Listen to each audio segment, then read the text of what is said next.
Hello students, now we are going to study Introductory Macroeconomics chapter 9, Problem of Efficient Demand and Excess Demand, part 4. Now students, in this part we are discussing about the measures to correct the deficient demand. क्या हम जो इस topic में जो हम study करेंगे, discuss करेंगे, उसमें आपके पास जो मेजर्स हैं टू करेक्ट डिफिशिएंट डिमांड, जो कंट्री में डिफिशिएंट डिमांड है उसको दूर करने के जो हमारे मेजर्स हैं हम उन पर यहाँ पर डिस्कस करेंगे। स्टूडेंट्स, जो हमारे पास डिफिशिएंट डिमांड है, ये आपको मालूम है कि डिफिशिएंट डिमांड क्या होता है। सीधी सी बात है कि आपको पिछली वीडियोस में भी आपने पढ़ा होगा कि जब कंट्री में क्या होता है कि एग्रीगेट डिमांड क्या हो जाए, कि वो क्या हो, डेफिशिएंट हो जाए। डेफिशिएंट हो जाए मतलब कम हो जाए, यानी कि हमारी जो एग्रीगेट डिमांड है वो कंट्री में क्या होती है, वो कम होती है और कंट्री में जो सप्लाई है, जो आउटपुट है, वो ज्यादा हो जाता है। तो in comparison the aggregate demand is क्या हो जाए, डिक्रीज, किससे, देन एग्रीगेट सप्लाई। तब ये कंडीशन हमारे पास आ जाती है कि एग्रीगेट जो आपके पास जो डिमांड है उसके कम होने की वजह से आपने पढ़ा हुआ है कि डिफिशिएंट डिमांड हो जाती है। तो इस डिमांड को हम, जो डिफिशिएंट डिमांड है, इसको इंप्रूव करने के लिए, उसको दूर करने के लिए हम कौन कौन से यहाँ पर मेजरमेंट्स अडॉप्ट करते हैं, या जो गवर्नमेंट है वो कौन कौन से मेजर्स यहाँ अडॉप्ट करती है। तो उसमें जो आपके पास मेन जो आपके पास पॉलिसीज हैं, उन पॉलिसीज के हम यहाँ पर डिस्कशन उनका करेंगे। तो उसमें पहला आप देखें कि यहाँ पर जो मेन जो हमारे पास पॉलिसीज होती हैं गवर्नमेंट की, वो दो पॉलिसी होती है, एक फिस्कल पॉलिसी है और दूसरी हमारे पास मॉनेटरी पॉलिसी है। तो पहले तो आपको ये समझना है कि ये फिस्कल पॉलिसी क्या है। तो फिस्कल पॉलिसी बहुत सिंपल से वर्ड से हम कहें कि ये सिंपल जो आपके पास पॉलिसी है, ये गवर्नमेंट की जो पॉलिसी है, ये क्या होती है कि ये गवर्नमेंट की रेवेन्यू और एक्सपेंडिचर की पॉलिसी होती है ड्यूरिंग द अकाउंटिंग ईयर, कि एक साल में जो नेक्स्ट कमिंग ईयर है, उस ईयर में गवर्नमेंट क्या जो भी पॉलिसी बना रही है उसमें क्या है कि उसकी जो रेवेन्यू है, ये बेसिकली जो रेवेन्यू है उसका वो टैक्सेशन से होता है, कि टैक्सेशन से रिलेटेड पॉलिसी है, और गवर्नमेंट के जो पब्लिक एक्सपेंडिचर से रिलेटेड जो पॉलिसी है उसे हम फिस्कल पॉलिसी बोल देते हैं। तो क्या होगा कि फिस्कल पॉलिसी सिंपल आपको समझ में आ गया कि it is a policy in which the government क्या करती है, make the policy for the revenue of the government and the expenditure of the government.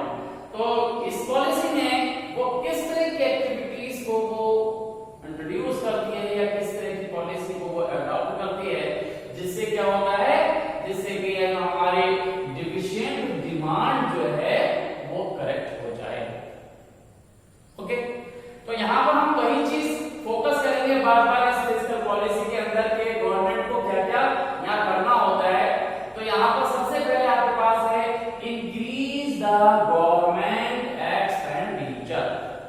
जो गवर्नमेंट का जो एक्सपेंडिचर है उसको बढ़ाया जाता है। मेन जो गवर्नमेंट है वो क्या करती है कि वो अपने जो एक्सपेंडिचर है, जो उसका जो खर्च है, वो उसको बढ़ाती है। तो पहला हमारा पॉइंट ये जाएगा, इंक्रीज द गवर्नमेंट एक्सपेंडिचर। अब गवर्नमेंट जो एक्सपेंडिचर है वो बढ़ाने से होगा क्या, सिंपल सी बात है कि हमारे पास मेन जो हमारा जो थीम है हमारे पास वो क्या है कि डिफिशिएंट, यानी जो कमी है डिमांड की, उसको हमें पूरा करना है।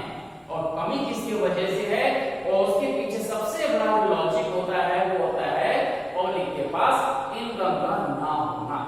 गवर्नमेंट की यही मतलब उसका मोटिव रहता है कि लोगों के पास इनकम पहुंचे, लोगों के पास जो उनका जो परचेसिंग लेवल है वो बढ़ना चाहिए। तो इसके लिए वो पॉलिसीज को अडॉप्ट करते हैं। तो सबसे पहले जो आपने देखा कि increase government expenditure. Government expenditure में क्या होता है कि सारे जो पब्लिक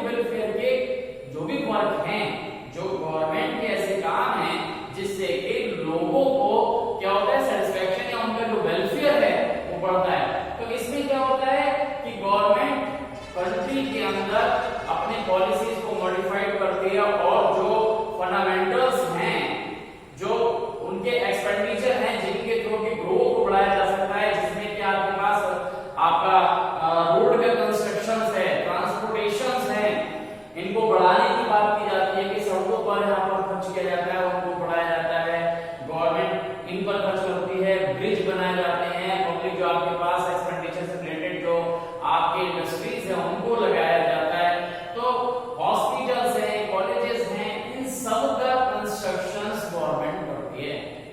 इससे क्या होता है कि यहाँ पर गवर्नमेंट जब ये एक्सपेंडिचर करेगी तो नेचुरली है कि जो लोग हैं वो वर्क पर आएंगे, एम्प्लॉयमेंट पर आएंगे और उनकी इनकम का लेवल बढ़ेगा। और इनकम का लेवल बढ़ते ही जो ये डिफिशिएंट डिमांड हो रही थी, इस डिमांड को करेक्ट किया जा सकता है। तो इस तरह से गवर्नमेंट अपने एक्सपेंडिचर के थ्रू इस डिफिशिएंट डिमांड को करेक्ट करने की कोशिश करती है। तो ये आपको समझ में आ गया कि ये पब्लिक एक्सपेंडिचर के थ्रू गवर्नमेंट करती है।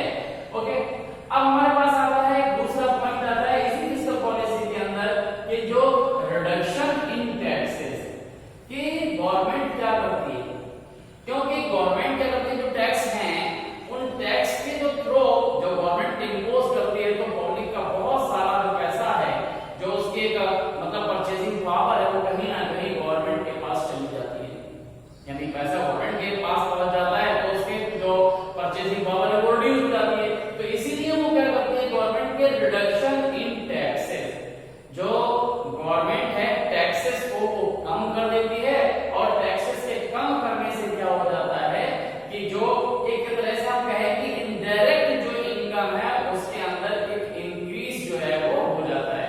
और इससे क्या होगा कि जो पब्लिक का जो परचेजिंग लेवल है या हम कहें कि उनकी जो डिमांड है वो कहीं ना कहीं इंक्रीज होने लगती है। इस तरह से क्या होगा कि रिडक्शन इन टैक्सेस के through, okay, through the reduction in taxes the government try to the increase the purchasing power of public. तो पब्लिक की जो परचेजिंग पावर है उसको वो इंक्रीज करने के लिए ये टैक्स को कम करती है, उसमें रिडक्शन करती है। तो ये आपको समझ आ गया होगा। अब हमारे पास तीसरा आता है कि डेफिसिट फाइनेंसिंग। अब ये डेफिसिट फाइनेंसिंग क्या है ये भी आपको समझना चाहिए। एक्चुअली क्या होता है कि गवर्नमेंट जो अपने बजट बनाती है उसके अंदर क्या होता है कि वो जब उसके पास लैकिंग होती है मनी की, पैसा कम रह जाता है किसी भी प्रोजेक्ट के लिए, तो वो इस तरह की डेफिसिट फाइनेंसिंग की बात करते हैं। ओके, अब डेफिसिट फाइनेंसिंग क्यों करना पड़ता है, लोगों की इनकम जो है वो कम है, इसका मतलब है कि एम्प्लॉयमेंट का लेवल नहीं है, गवर्नमेंट अपने एक्सपेंडिचर को नहीं कर पा रही है, तो गवर्नमेंट अपनी बजट की उस पॉलिसी को पूरा करने के लिए क्या करती है, वो रिजर्व बैंक से लोन लेती है।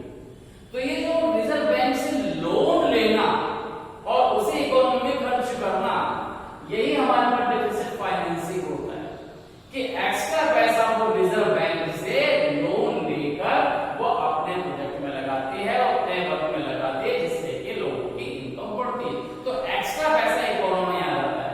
तो इकोनॉमी में जब एक्स्ट्रा पैसा आएगा तो क्या होगा, लोगों की इनकम बढ़ते ही वो जो डिफिशिएंट डिमांड हो रही थी कंट्री में वो कहीं ना कहीं जाकर इंप्रूव उसके अंदर देखने को मिलता है। वो जो आपकी डिफिशिएंट प्रॉब्लम है वो कम हो जाती है, उसको हम मेजर्स कर सकते हैं। तो याद रखिए कि इसके अंदर वो डायरेक्ट जो लोन है वो उससे ले लेती है। तो आरबीआई ये लोन गवर्नमेंट को देती है, या तो उसके पास अरेंजमेंट होता नहीं होता तो वो क्या करता है, न्यू करेंसी की प्रिंट कराकर वो गवर्नमेंट को लोन दे देती है। तो ये क्या होता है, हमारे पास डेफिसिट फाइनेंसिंग कहलाता है। ओके, तो इससे वो क्या करेगी, कंट्री के अंदर जो डेफिशिएंट डिमांड है उसको वो करेक्ट करती है। तो ये हमारे पास क्या था, फिस्कल पॉलिसी।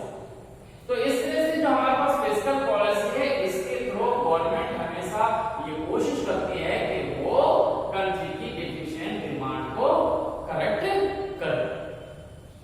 तो एक ये पॉलिसी आपको समझ में आ गई। अब दूसरी जो पॉलिसी है वो भी गवर्नमेंट अडॉप्ट करती है, उसका भी पर्पस ये होता है कि कंट्री की जो डिफिशिएंट जो डिमांड है वो कहीं ना कहीं क्या हो जाए, वो इंप्रूव हो जाए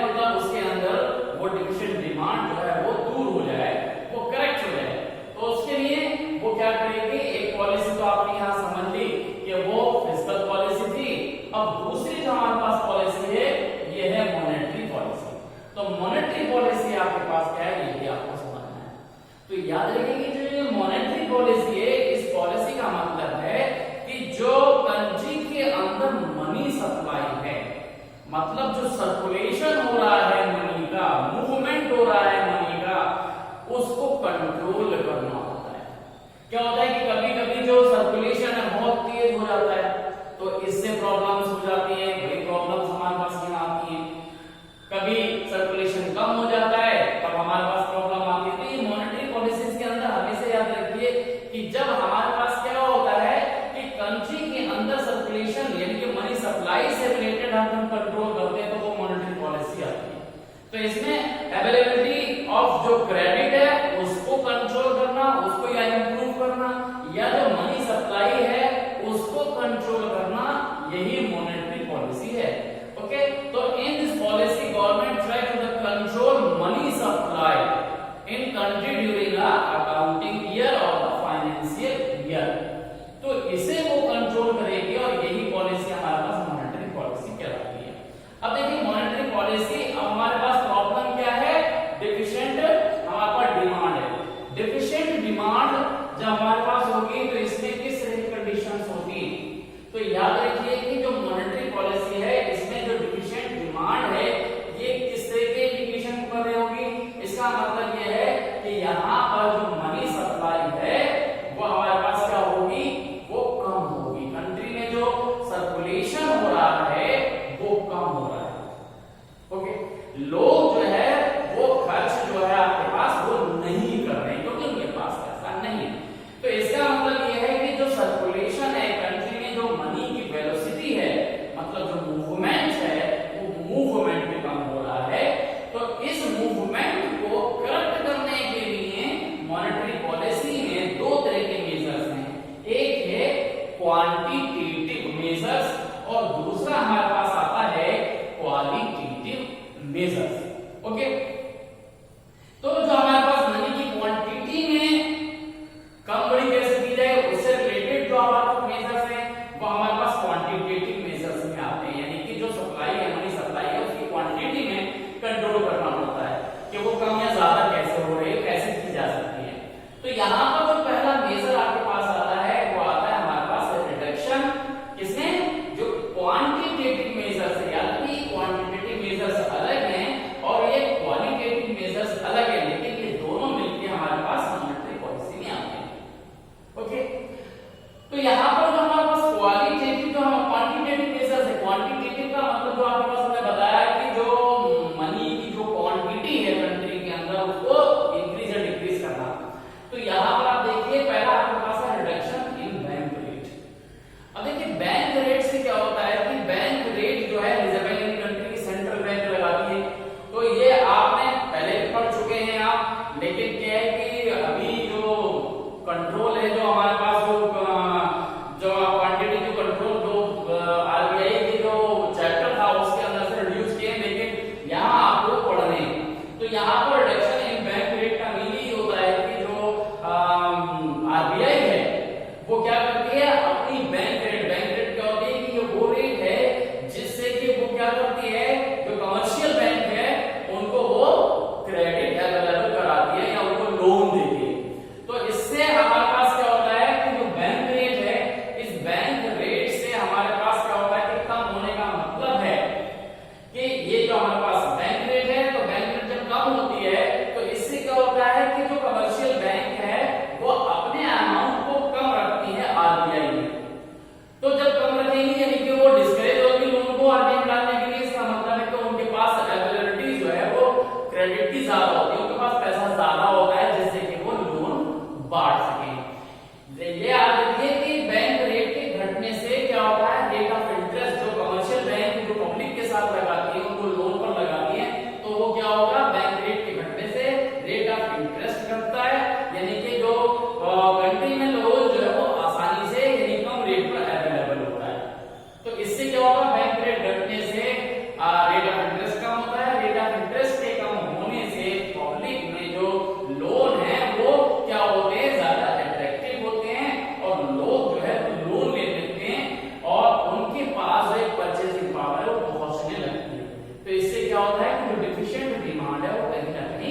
ओके, तो ये हमारे पास क्या है कि बैंक रेट है। यही कोई फंक्शन हमारे पास ये रेपो रेट का भी होता है कि ये रेपो रेट भी हमारे पास इस तरह का फंक्शन करती है। यहाँ आपने इंडिया के अंदर देखें तो ये जो बैंक रेट है इसकी जगह जो हमारे पास रेपो रेट ज्यादा आपके पास फेमस है, यही ज्यादा इसने रिप्लेस इसको किया हुआ है। तो इस तरह से क्या होता है कि जो हमारे पास बैंक रेट है वो आपके पास कम आपको बन जाएगा, इस तरह से रेपो रेट है, रेपो रेट भी कम होती है। और रेपो रेट का मतलब आप समझ लीजिए कि ये जो बैंक रेट होती है विदाउट मॉर्गेज होती है, मतलब इसमें कोई गारंटीज या सिक्योरिटीज नहीं दी जाती हैं और यहाँ पर सिक्योरिटीज दी जाती हैं। तो यहाँ पर जो कमर्शियल बैंक है उनको क्या होता है कि ये रेपो रेट रिडक्शन जब किया जाता है तो उनके पास भी कोई क्रेडिट जो है ज्यादा वो प्रोवाइड कर सकती हैं।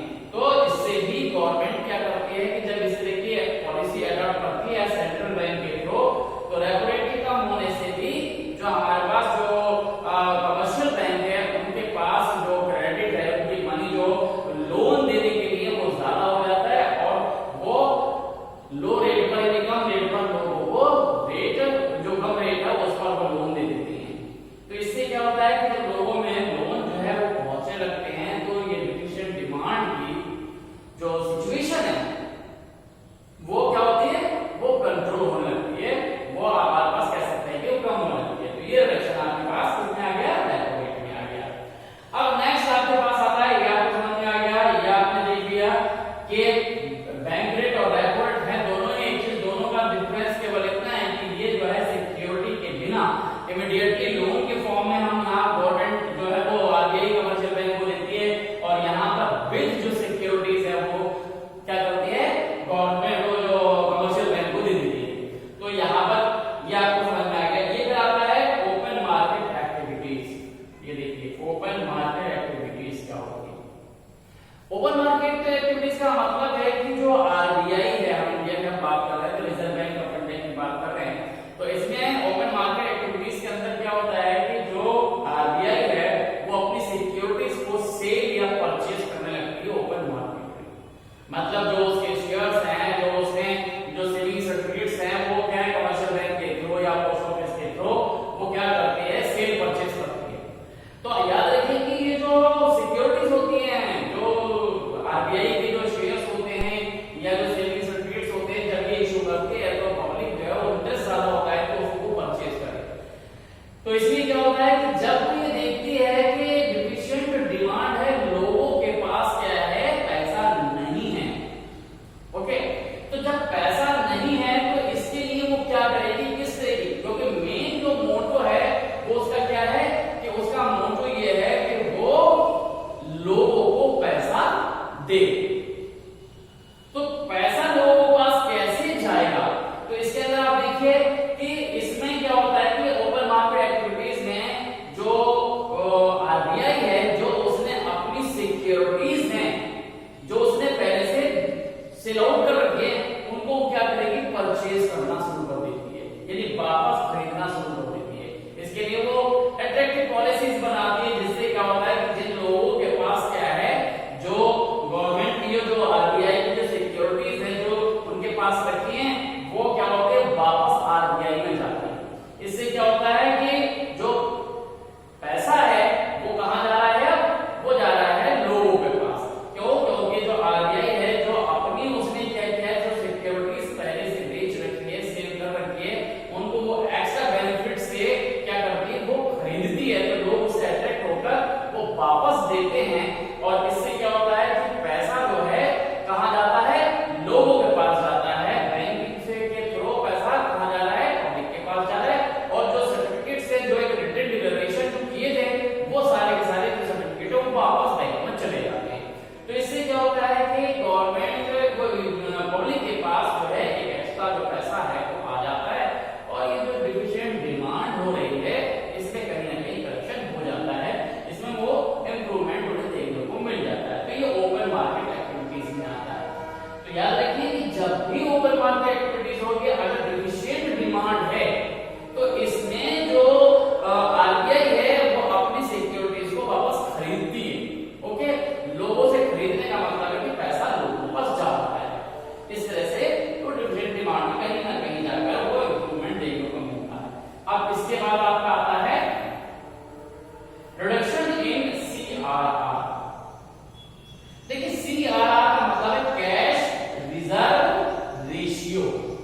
ओके, अब ये कैश रिजर्व रेशियो क्या होता है? कैश रिजर्व रेशियो का मतलब आप समझ लीजिए ये दोनों जो प्रोपोर्शन है हमारे पास, ये जो CRR और SLR, ये दोनों ही हमारे पास मिलके हम बोल देते हैं ये LRR है।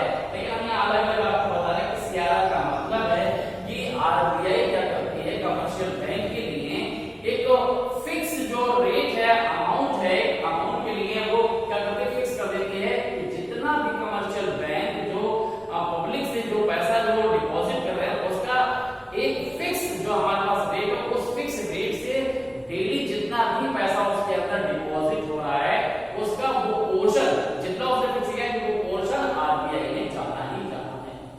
जैसे कि आजकल आप देखते हैं कि 4% उसने सीआरआर है, जितना भी उसके पास कैश है जो डिपॉजिट है उसका 4% कमर्शियल बैंक अपने 4% क्या जितना डिपॉजिट है उसका 4% जो है वो आरबीआई ने कंपलसरी कैश फॉर्म में रिजर्व रखी।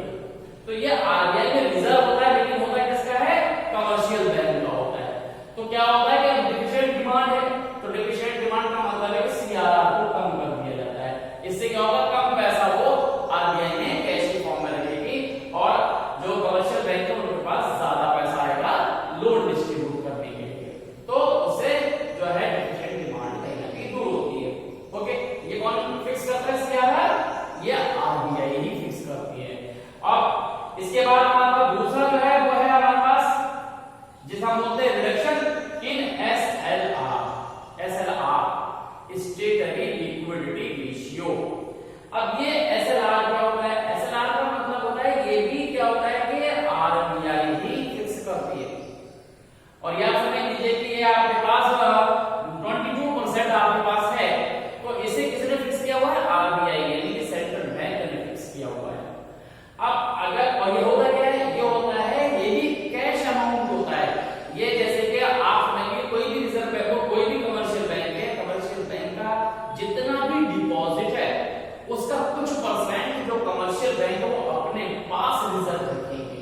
उस रिजर्व को छुएंगे नहीं, वो जब कोई ऐसा इमरजेंसी फंक्शन आता है तब उसको यूज किया जाता है। तो वो पैसा जो है कमर्शियल बैंक अपने पास फिक्स रखेंगे, उसको वो नहीं छुएंगे। और ये कौन फिक्स करता है? ये भी फिक्स करता है आरबीआई। तो 22% जो भी एसएलआर है वो उसने अपने पास फिक्स किया हुआ है, सेव किया हुआ है, ये अपने पास रखेंगे। तो इस पैसे को उसे फिक्स रखना होता है। तो आप देखो कि क्या है? डिफिशिएंट डिमांड है, तो इसमें क्या होगा कि पैसा कम हो फिक्स, इसके लिए एसएलआर को कम कर दिया जाता है। अगर 22% है तो वो आगे उसको कम कर दे 20%, 15%, 10%, जिससे वो क्या होगा कि एक्स्ट्रा पैसा कमर्शियल बैंक के पास आ जाएगा। किसके लिए? बिजनेस करने के लिए, लोन बांटने के लिए। तो इससे लोन जो है वो बढ़ना ज्यादा शुरू हो जाएंगे। इस तरह से हमारे पास क्या हो जाएगा कि जो हमारे पास क्या है क्वांटिटेटिव मेजर्स में ये सारे आपके पास 5 जो पॉइंट है वो आपके पास यहाँ आ जाते हैं।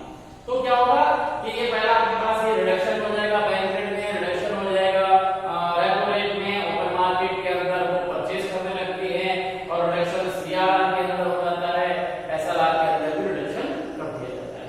तो ये आपको समझ में आ गया। अब इसके बाद हमारे पास जब ये क्वांटिटेटिव होते हैं तो दूसरा जो टाइप का मेजर है वो है क्वालिटेटिव मेजर्स। अब क्वालिटेटिव मेजर्स को कहेंगे जो हम सेलेक्टिव मेजर्स भी कहते हैं। तो सेलेक्टिव मेजर का मतलब है कि जब क्या करती है आरबीआई किसी भी जो हमारे पास सेक्टर है, कोई एक फैक्टर जो हमारे पास क्या है एरिया जहां पर वो सेलेक्ट करती है, यानी कि चूज कर क्या करती है कोई भी मेजर एडॉप्ट करती है, तो वो आपके पास क्या होगा? क्वालिटेटिव मेजर्स होगा। ओके, जो उसने एरिया जो है वो सेलेक्ट कर दिया कि यहां पर उसे कंट्रोल करना है, तो वो आपके पास जो हो जाएगा वो क्वालिटेटिव। याद रखिए कि जैसे हम बात करते हैं क्वांटिटेटिव और क्वालिटेटिव, इसमें आप समझ लीजिए कि ये जो है वो पूरे करके के कॉमन जो मेजर्स होते हैं एक साथ किए जाते हैं और इसमें कुछ जगह सेलेक्ट करके किए जाते हैं।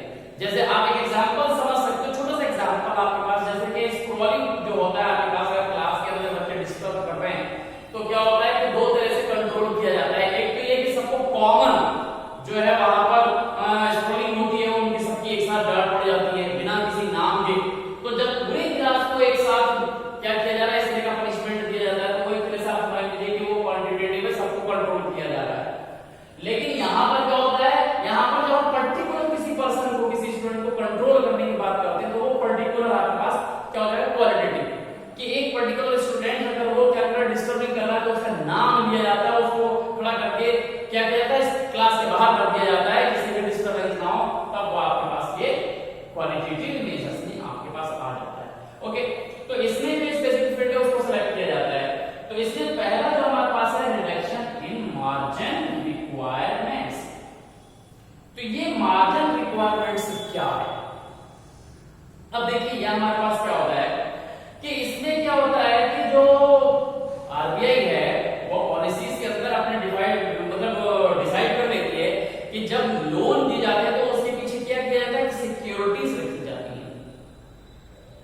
अब सिक्योरिटीज रखी जाती है, जैसे मान लीजिए कि अभी ये डिसाइड है कि 10 लाख के लोन के पीछे जो हमारे पास कोई भी प्रॉपर्टी है वो प्रॉपर्टी सर्टेन अमाउंट होता है उसका उतनी होनी चाहिए।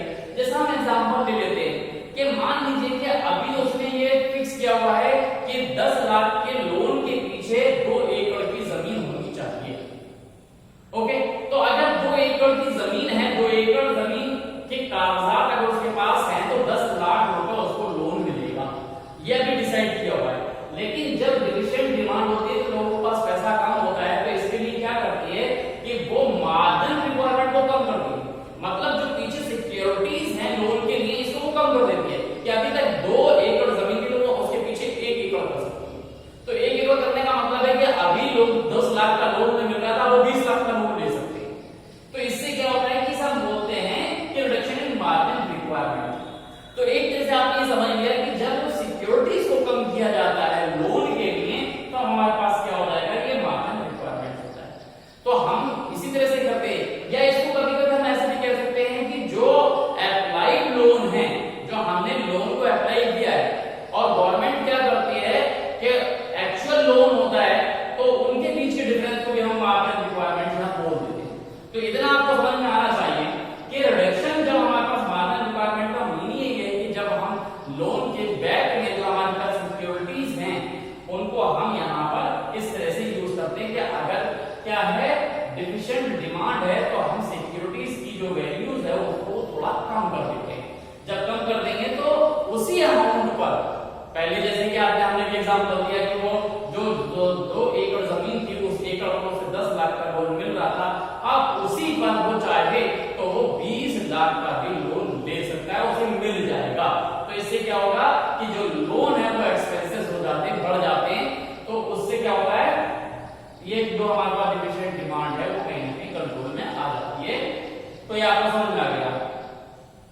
अब इसके बाद दूसरा पॉइंट हमारे पास है, ये है रैशनिंग ऑफ क्रेडिट। अब रैशनिंग ऑफ क्रेडिट का मतलब आप समझ लीजिए कि इसमें जो है क्या किया जाता है कि जो लोन हम अप्लाई करते हैं तो उसमें आरबीआई को इंस्ट्रक्ट कर देती है जितने भी कमर्शियल बैंक है कि आप एक काम कीजिए कि ये जितने भी लोन है उनमें एक आप फिक्सेशन कर दीजिए कि इसमें जो लोन है वो सर्टेन अमाउंट के लोन ही पास होंगे। कि जैसे उसने कह दिया कि इस जो ये फाइनेंशियल ईयर है इसके अंदर जो है 5 लाख तक के लोन ही केवल पास किए जाएं। तो 5 लाख का मतलब है कि 5 लाख से ऊपर जितने भी लोन है वो पास नहीं होंगे, इसका मतलब लोन अब नहीं डिस्ट्रीब्यूट होंगे। तो यहाँ पर क्या होता है कि जब राशनिंग किया जाता है तो इसके अंदर इस कंट्रोल को जब डिफिशिएंट है तो इसको हटा दिया जाता है, कम कर दिया जाता है। तो इस तरह की जो बाउंडेशन है वो हट जाती है, तो क्या होगा कि लोन जो है वो ज्यादा होते हैं। तो इसके अंदर जो है क्या किया जाता है, राशनिंग के अंदर अगर लिमिट उन्होंने बना रखी थी, फिक्स कर दिया था कि 10 लाख के लोन बढ़े जाएंगे, लेकिन जब डिफिशिएंट डिमांड है तो ये लोन की जो लिमिट है उसको रिड्यूस कर दिया जाता है, उसको हटा दिया जाता है कि लोन जो है वो फिर आसानी से जो है बढ़ते लगते हैं। तो यहाँ पर कोई फिक्सेशन नहीं होता। तो अगर डिफिशिएंट डिमांड है तो हर तरह के जो लोन है वो डिस्ट्रीब्यूट होने लगते हैं। तो ये फिर लिमिट्स इसके अंदर नहीं आती है, इसमें जब डिफिशिएंट डिमांड है। ओके, तो इस तरह से हमारे पास जो लिमिट्स होती है लोन की उसको जो है रिमूव कर दिया जाता है और लोन ज्यादा फिर बढ़ जाते हैं। अब आता है मोरल सॉल्यूशन। अब